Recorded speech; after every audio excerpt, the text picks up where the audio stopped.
Hello, and welcome to March 3rd, where we're reading Numbers 7 and 8. Now, these chapters cover some details of the sacrifices and separating Levites for their particular religious work. Israel as a people was supposed to be set apart from the rest of the world in terms of being holy, but the priests were a whole different class, and they were supposed to be set apart from even the rest of Israel in being holy and being dedicated towards God. This is a section that, even though it applies specifically back in the Israelite times, it still reminds us about how getting right with God is the first step of seeking righteousness, which is an important reminder even still today. So if that's all you're looking for, that's the summary of Numbers 7 and 8. If you're looking for a little bit more detailed breakdown of the chapters, then by all means, let's go through it. In chapter 7, you have an instance in where all of the leaders of the different tribes come forward and offer different sacrifices to God. And you have this very specific counting of all of them. For 12 days this goes. I do believe that's correct.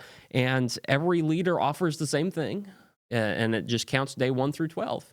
These people are giving everything to God. These people are providing to God the sacrifice that he wished for. It's a very odd chapter. I'm not sure why it's there in all its ritual, but it's supposed to point to something about how ritual and ceremony can be used in the service of God and for his glory, I think. In the end, you have chapter 8. Where you spend a couple verses at the beginning talking about Aaron lighting up the tabernacle, where he lights the lampstand in the tabernacle, because when you go into God's presence, you're supposed to go into his light. And so Aaron lights a lampstand so that the priests can see what they're doing in the tabernacle. And then you have this whole ceremony where he consecrates the Levites, where he makes sure that they are holy and fit to serve.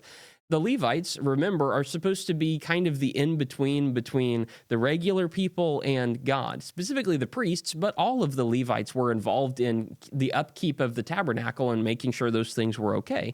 And so Aaron sets apart the Levites for their service. They've got work to do. They've got a lot of work to do.